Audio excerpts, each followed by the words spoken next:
Khamenei के बेटे होने जा रहे हैं सुप्रीम लीडर। मोज्तबा खामेनेई होंगे सुप्रीम लीडर। ये सूत्रों के हवाले से बड़ी खबर यहां पर सामने आ रही है। तो आखिरकार उत्तराधिकारी जो है उसको लेकर लगातार यहां पर सवाल खड़े हो रहे थे और अब मोज्तबा खामेनेई जो है वो सुप्रीम लीडर होंगे, क्योंकि अब यहां पर खामेनेई नहीं रहे हैं, उनकी हत्या कर दी गई है। और ऐसे में ये बड़ा सवाल है कि ईरान को अब कौन लीड करने जा रहा है, नेतृत्व कौन करेगा। और इस वक्त जो बड़ी खबर आ रही है लीडरशिप को लेकर, खामेनेई के बेटे मोज्तबा खामेनेई जो है वो सुप्रीम लीडर होंगे। तो यहाँ पर ये बड़े फेरबदल के रूप में, क्योंकि अभी हम वाहिद का नाम यहाँ पर विकास सुन रहे थे उस तरह से कि आ रहा है जो कमांडर है वहां पर, लेकिन अब अगर खामेनेई के बेटे आ रहे हैं, एयर कमांडर ने सुबह ही इशारा किया, ऐलान किया था, बाकायदा ऐलान किया था कि 3-4 नाम है, उसमें बेटा मोज्तबा खामेनेई, हसन खामेनेई जो उनका भतीजा है, इनके नाम थे। एयर कमांडर बहल से इनके और डिटेल ले लेते हैं। और हम ये भी बात कर रहे थे कि जिस तरह से IRGC रिटेलिएट कर रहा है,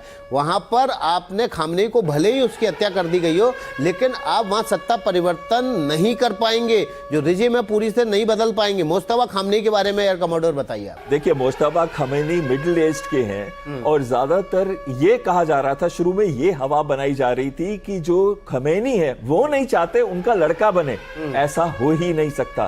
खमेनी हमेशा से चाहेंगे कि उनके परिवार का कोई ना कोई सदस्य रहे जिसकी सोच उनके साथ मैच करती है। और जो 88 असेंबली ऑफ क्लेरिक्स हैं वो भी चाहते हैं कि एक ऐसा धार्मिक नेता हो जो कंटिन्यूटी रखे इस समय ईरान के अंदर। खमेनी के जाने के बाद ऐसा ना हो कि एकदम बहुत सारे बदलाव आ जाएं या वो टोटली अमेरिका के खेमे में जाके बैठ जाए। तो कहीं ना कहीं ये दोनों सोचों को स्ट्रीमलाइन करने के लिए, और तीसरी चीज है इनके बारे में जो बोला जाता था मुश्ताबा के, तो ये ज्यादातर अलाइंड थे खोमैनी की लाइन ऑफ थिंकिंग से, और उसी तरीके से ये धर्म को आगे प्रमोट करने के विचारों से सम्मिलित रहते थे। तो कहीं ना कहीं ये डिसीजन, जैसे आपके साथ डिस्कशन मॉर्निंग में हम प्रेडिक्ट कर रहे थे, नंबर 1 नाम हम मुश्ताबा खमेनी का ही ले रहे थे। और साथ में एक चीज मैं कहना चाहूंगा, अब इसका क्या मतलब है? इसका ये भी मतलब है कि अब जो हमले हैं वो बहुत तीव्र हो जाएंगे, और खासकर इजराइल के अगेंस्ट, कुछ सिलेक्टेड बेसिस या अमेरिकन नेवल एसेट्स के ऊपर। बिल्कुल। राजीव रंजन, अदिति, राजीव रंजन का रुख कर लेते हैं। राजीव रंजन हमारे सहयोगी ग्राउंड से बने हुए हैं। मोज्तबा खामेनेई नए सुप्रीम लीडर होंगे ईरान के। राजीव, ये खबर आ रही है, सूत्र ये बता रहे हैं कि आज ही मोज्तबा खामेनेई जो कि बेटे हैं आयतुल्ला अली खामेनेई के, उनको सुप्रीम लीडर बनाया जाएगा, इसका ऐलान कर दिया जाएगा। वे भी एक धार्मिक गुरु हैं और ईरान की जो असेंबली है वो यही चाहती है कि एक धार्मिक नेता ही ईरान का सुप्रीम लीडर बने। आपके पास क्या अपडेट है राजीव?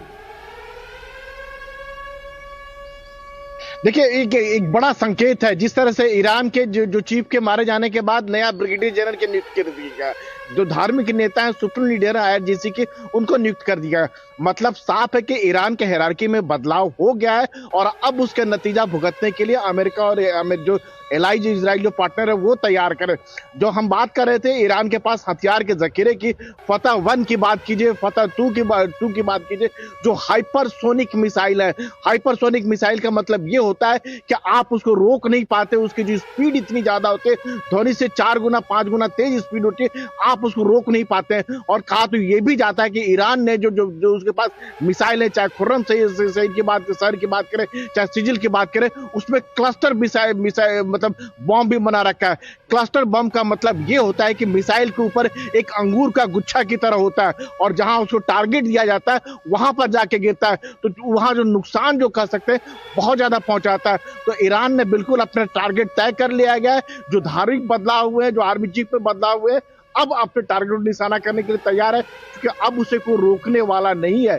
ईरान को जो नुकसान होना था लगभग हो चुका है और ईरान बदला लेगा। उसी के तहत ये सारे बदलाव किए जा रहे हैं और ईरान के पास जो ताकत है वो साफ तौर पर ये दिखाएगा, दुनिया को खास दिखाएगा कि चाहे जो मिडिल ईस्ट की बात करें, इजराइल की बात करें, अमेरिका को बात करें, वो टारगेट जरूर देगा, वो हिट जरूर करेगा, क्योंकि उसे भी जो अपने जो लोग हैं उनको एड्रेस करना है, उनको बताना है कि ईरान कितना ताकतवर है, आप उसे हल्के में नहीं ले सकते, चाहे उसकी मिसाइल टेक्नोलॉजी की बात करें, चाहे ड्रोन टेक्नोलॉजी की बात करें। बिल्कुल राजीव और देवनाथ सर, यही बात हम आपसे अभी करने जा रहे थे कि ईरान इतनी जल्दी झुकता नहीं है। ये इशारा वो एक बार नहीं, दशकों से ये करता आ रहा है लगातार, चाहे कैसी भी परिस्थितियां रही हो। ईरान हमेशा अपनी मारक क्षमता को बढ़ाता रहा है, सब कुछ करता रहा है। ऐसे में अगर यहाँ पर खामनेई के बेटे सुप्रीम लीडर बनने जा रहे हैं, तो जो रिजीम चेंज की कोशिश की जा रही थी, जिसको लेकर ये सारी कवायद जो यूएस और इजराइल ने की है, वो एक बार फिर से यहाँ पर कुछ हद तक झटका उसे लगेगा।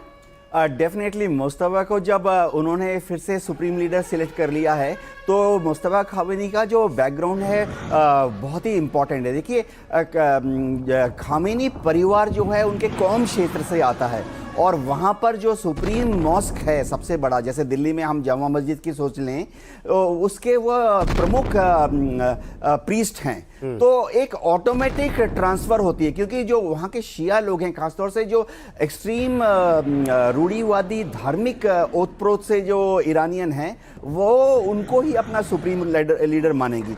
एक और चीज़ समझनी पड़ेगी, ईरान में ये IRGC में इतनी आसानी से क्यों नहीं अमेरिका की काबू में हो रही है, जैसे कि अमेरिका ने वेनेजुएला में डिफेंस मिनिस्टर, वाइस प्रेसिडेंट और वेनेजुएला की आर्मी को काबू में कर ली। देखिए, IRGC में कैसे रिक्रूटमेंट होता है ये सिस्टम समझना पड़ेगा। IRGC में ऐसा नहीं है कि जवान या अफसर कोई रिटर्न टेस्ट देते हैं, फिर इंटरव्यू होता है और फिर वो सिलेक्ट होकर वहाँ जवान और अफसर बनते हैं। ऐसा नहीं है। IRGC में रिक्रूटमेंट के लिए जो लोकल छोटे छोटे गांव हैं, छोटे छोटे तबके हैं, वहाँ ट्रेडिशनल फैमिलीज को ढूंढा जाता है, रूढ़िवादी परिवार को ढूंढा जाता है।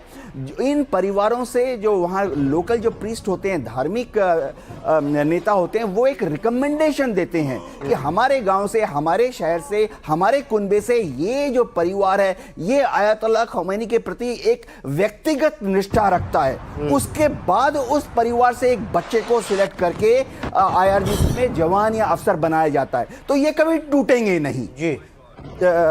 बिल्कुल। मैं एयर कमांडर बहल का रुख कर लेते हैं। बहल साहब, जो हमने गाजा के युद्ध में देखा कि एक एक करके लीडरशिप को इजराइल, अमेरिका ख़त्म करते चले गए। जो नया लीडर अनाउंस करते थे उसको मार देते थे। यहाँ पर रिजिम चेंज नहीं हो रहा है। आयतुल्लाह खमेनी के बेटे ही अब उस लाइन ऑफ सक्सेशन को आगे बढ़ाने जा रहे हैं।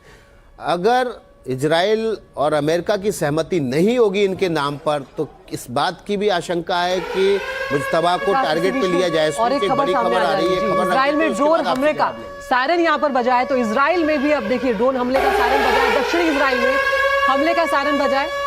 इलट इलाका है जहां पर ड्रोन हमले का सायरन ये बजा है। तो अब जिस तरह से अभी बहल सर आप कह भी रहे थे कि अभी यहाँ पर चीजें थमती हुई तो कहीं से कहीं तक नजर नहीं आ रही है। दक्षिण इजराइल जो है वहां पर ये हमले का सायरन बजा है, और ऐसे में अब ये देखना होगा कि ईरान की तरफ से जो पलटवार होने जा रहा है वो कितना विध्वंसक होगा। विकास, लेकिन वो जो सवाल है, देखिए एक और ब्रेकिंग खबर आ रही है, एक और बड़ी खबर आ रही है। अमेरिका का बड़ा दावा है। अमेरिका ने दावा किया है, UNSC की बैठक जो चल रही थी, इसमें चीन और रूस ईरान के साथ खड़े हो गए थे। ट्रंप को मारना चाहता था ईरान, ये अमेरिका की तरफ से दावा किया गया है। UN में अमेरिका का ये बड़ा दावा, गाजा के हमले के समय भी इसी तरह का दावा किया गया था।